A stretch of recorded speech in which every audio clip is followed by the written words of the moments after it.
Welcome back. And today we're going to be talking about The Woman in Cabin 10. That's a new thriller over on Netflix. It stars Keira Knightley as she is a journalist that gets invited aboard a luxury yacht full of wealthy elites. And while she's on this boat, a woman falls overboard, and basically everybody on board just kind of goes on like business as usual. I'm going to get into a quick overview of it, and then I'll tell you more about it in my breakdown. And the breakdown does have a few spoilers in it, so if you don't want to see that, I'll let you know ahead of time. But um, The Woman in Cabin 10 is about Laura Blaylock. She's an investigative journalist. She's still rattled after witnessing a murder on her last case that she worked. She's back home and she is back at the office, and she's in a meeting. Well, before a meeting, she gets an invite to this yacht to go document this very wealthy woman's last days, basically. Um, she wants her story told because this particular reporter has a way of unveiling things. So she quickly accepts the invite and she goes to the yacht.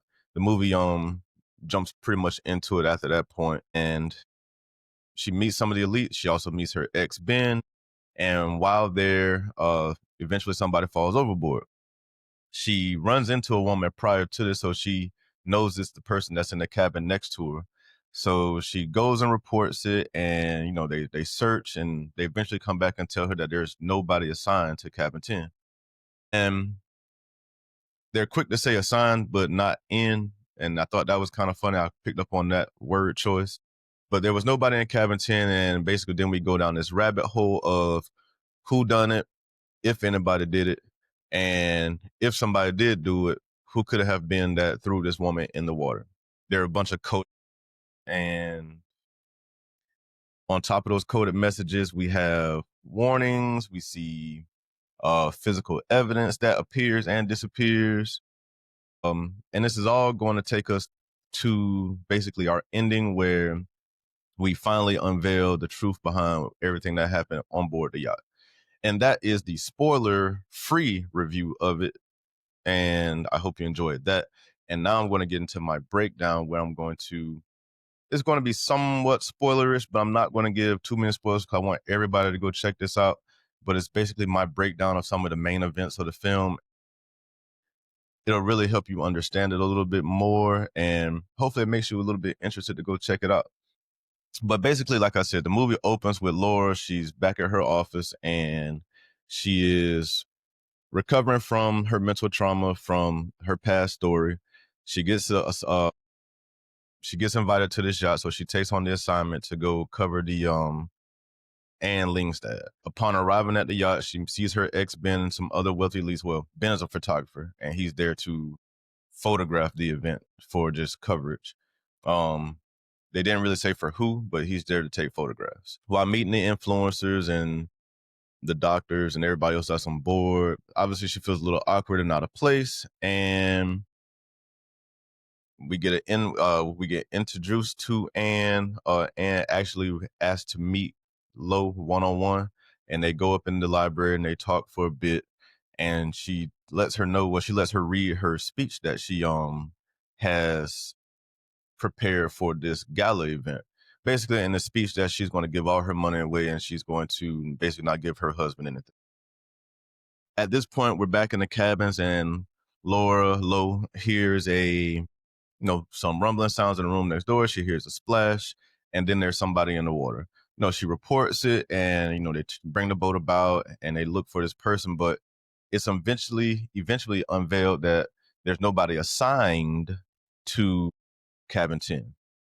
So she doesn't really take the bait. She knows what she saw, and basically that's how the mystery unravels. And then we start jumping into the whodunit of it all. She even suggests that she saw blood stains, but she eventually does find some hair in a sink, I believe, and she collects it, puts it in a bag, and keep it for her own evidence.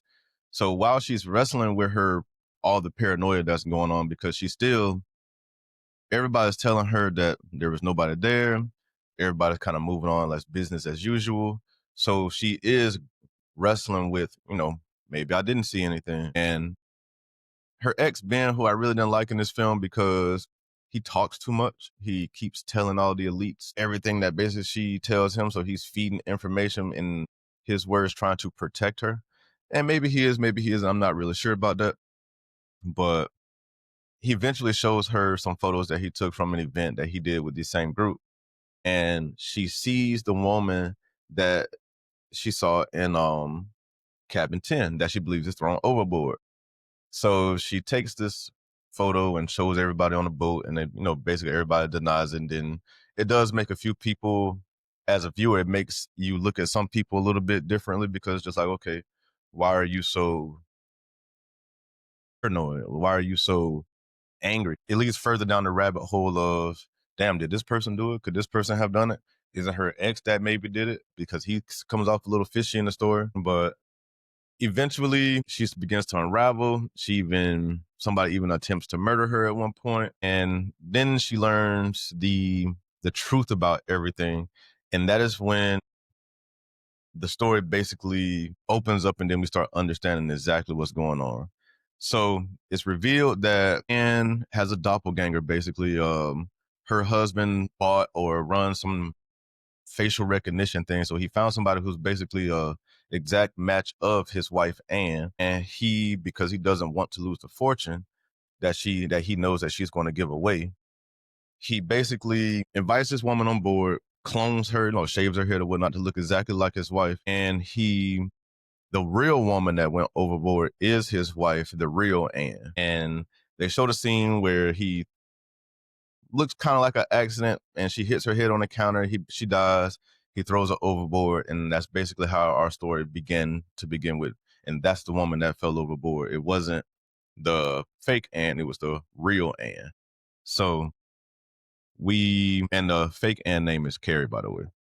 So Anne is dead. But Laura is trapped at this point in the bottom of the boat, and everybody is looking forward to try to, you know, silence her. And so but they make it to their destination to go to this gala event. The husband, Richard, he wants fake Anne to basically sign all the will back over to him.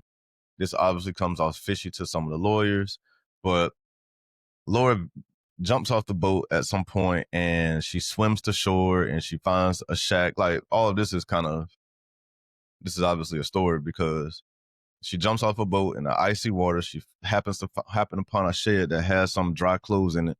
That has firewood and something to start a fire with. So they got a little out there with that part, because the chances of those events happening just like that are slim to none.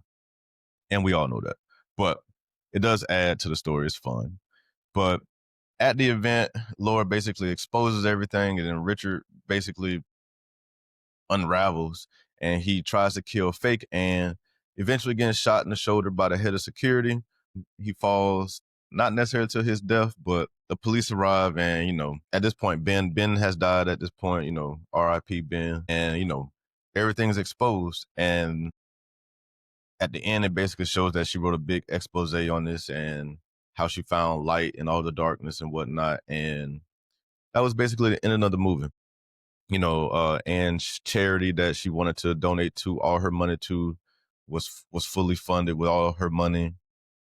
They didn't really say what happened to Richard. I'm sure he went to jail or either died, so it really wasn't important at that point. And that was basically The Woman in Cabin 10. Really good thriller. It was about 94 minutes. It was pretty quickly paced, so it doesn't really feel like it. You get through it pretty quickly. Has a few dry and slow spots, but for the most part, it is a pretty quick watch. I recommend it for everybody to go check out. I think it is like I said, a really easy watch, really good story. I don't have any complaints about this at all.